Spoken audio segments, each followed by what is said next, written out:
জয় বাবা লোকনাথ। কাস্টকার উইথ কেকের তরফ থেকে আপনাদের সকলকে স্বাগত। বৃহস্পতির ট্রানজিট নিয়ে আলোচনা থাকছে। আজকে খুব দ্রুত আমি 3টে রাশির উপরে বৃষ, মিথুন এবং কর্কটের পরিপ্রেক্ষিতে বৃহস্পতির এই যে ট্রানজিট, কর্কটে যে তার উচ্চস্থ ট্রানজিট, সেই ব্যাপারে আজকে আলোচনা করব। প্রতিটি বৃহস্পতির এই যে ট্রানজিটটা গোচর, সেটা গত জুন মাসের 2 তারিখ থেকে আরম্ভ হয়েছে কর্কটে। তা আগামী প্রায় 5 মাস পর্যন্ত এই কর্কটে তার গোচর থাকছে। বৃষ রাশি বা লগ্নের ক্ষেত্রে বৃহস্পতির গোচর কর্কটে অস্তাচাপীর তৃতীয় ঘরে হচ্ছে, তৃতীয় ভাবে হচ্ছে। এখানে বৃহস্পতি অষ্টমপতি ও একাদশপতি হয়ে তৃতীয় উচ্চস্থ হচ্ছেন। নতুন কোন শিক্ষার ক্ষেত্রে সাফল্য আসতে পারে নির্দ্বিধায় বলা যায়। আর তৃতীয় ভাব যেহেতু লেখালেখির ঘর, কমিউনিকেশনের ঘর, তাই যারা লেখালেখির কাছে যুক্ত বা যারা শিক্ষকতা করে থাকেন তাদের জন্য শুভ। নেটওয়ার্ক সংক্রান্ত ব্যবসার ক্ষেত্রে অবশ্যই বেশ ভালো সময় এটা। তৃতীয় ভাব বা ঘর হলো ছোট ভ্রমণের ঘর, তাই ছোট ভ্রমণ থেকে লাভ হওয়ার সম্ভাবনা রয়েছে। অর্থাৎ কার্যক্ষেত্রে ছোট ছোট ভ্রমণ করুন, অদ্ভুতভাবে এটা আপনার ক্ষেত্রে একটা বিশেষ লাভজনক হয়ে উঠবে, আপনি নিজেই তা বুঝতে পারবেন। আর তৃতীয় ঘর হলো আপনার ভাই বোনের, তাদের সাথে সম্পর্কের উন্নতি হবে বলা যায়। বৃহস্পতি অমৃত দৃষ্টি দিয়ে পড়ছে সপ্তম, নবম এবং একাদশে। কি হবে অমৃত দৃষ্টির ফল? অবশ্যই যারা বিবাহযোগ্য তাদের শুভ বিবাহের যোগ নিশ্চয়ই তৈরি হবে। সপ্তম দৃষ্টির জন্য দাম্পত্য জীবন সুখে শান্তির হবে বলাই যায়, এবং অংশীদারি ব্যবসার জন্য অবশ্যই শুভ। এবার হচ্ছে নবম দৃষ্টির কথায়।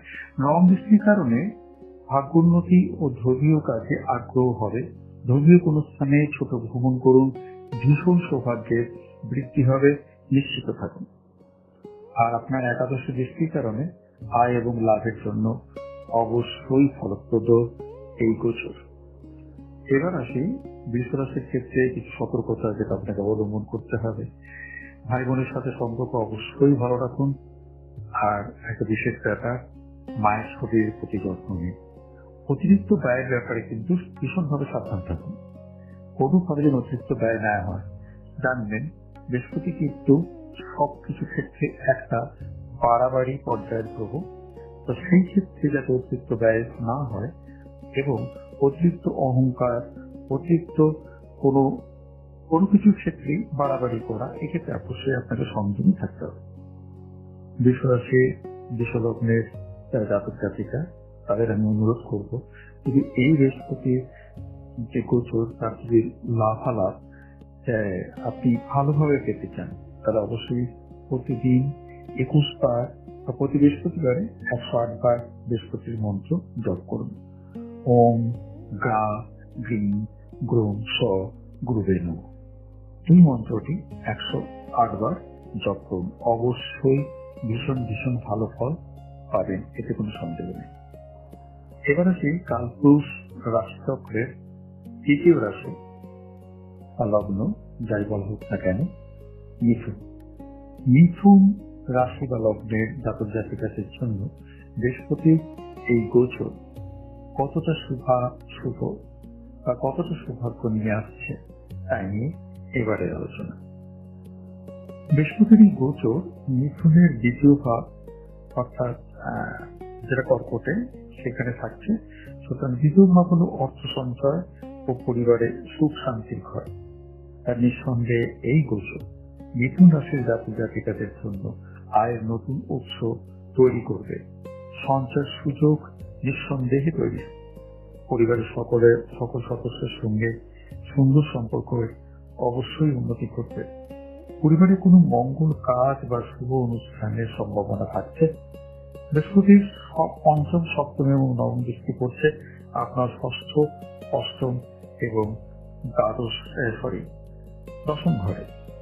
ফলে অমৃত দৃষ্টির ফল কি হবে বলাই যায়। অম্লান বৃষ্টির ফলে নতুন চাকরির সুযোগ তৈরি হবে। উচ্চশিক্ষার ক্ষেত্রে ভীষণ শুভ সময়।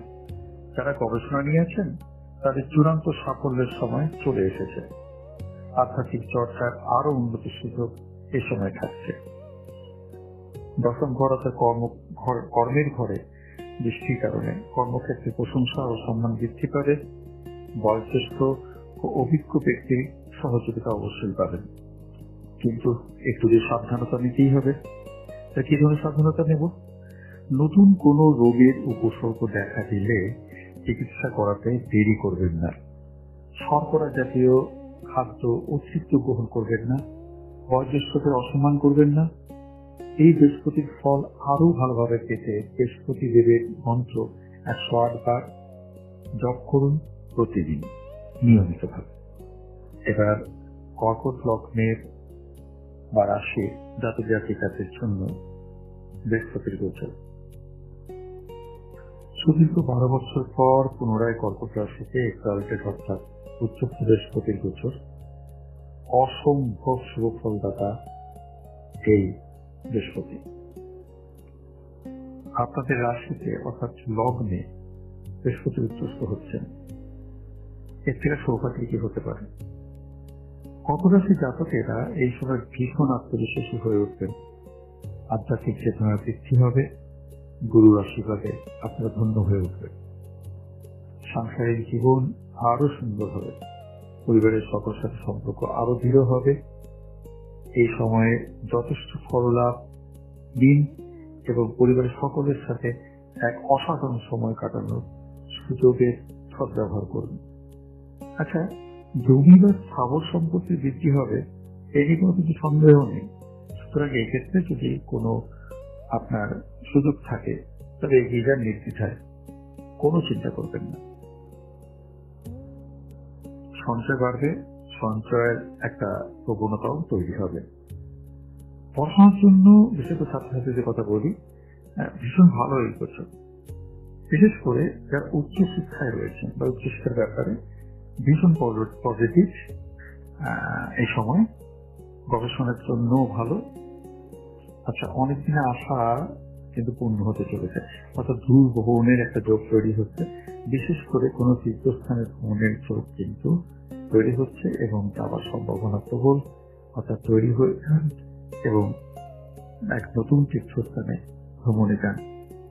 ভাগ্যের ঘরে সৃষ্টি রয়েছে, তাই ভাগ্যোন্নতির যোগও তৈরি হচ্ছে। কর্কট রাশি আর লগ্নের ক্ষেত্রে মানে বৃহস্পতির এই যে উচ্চস্থ যে গোচর, তার থেকে শুভ ফল আর অন্য কোন গ্রহেরই হতে পারে। কিন্তু এই ক্ষেত্রে আমি কিছু সাবধানতা অবলম্বনের কথা অবশ্যই বলবো। যেমন অতিরিক্ত কোনো কিছু থেকে নিজেকে সংযত রাখুন। অতিরিক্ত খরচ, অতিরিক্ত অহংভাব এসব থেকে দূরে থাকুন। আর অবশ্যই যারা বয়োজ্যেষ্ঠ গুরুজন তাদের কোনোভাবেই অসম্মান করবেন না। এই ব্যাপারে কিন্তু খুব সাবধান থাকবেন। আর আরো ভালো ফল পেতে হলে বৃহস্পতি গ্রহের অর্থাৎ গুরু গ্রহের জপ করুন, বিষ্ণু মন্ত্র জপ করুন 108 বার করে।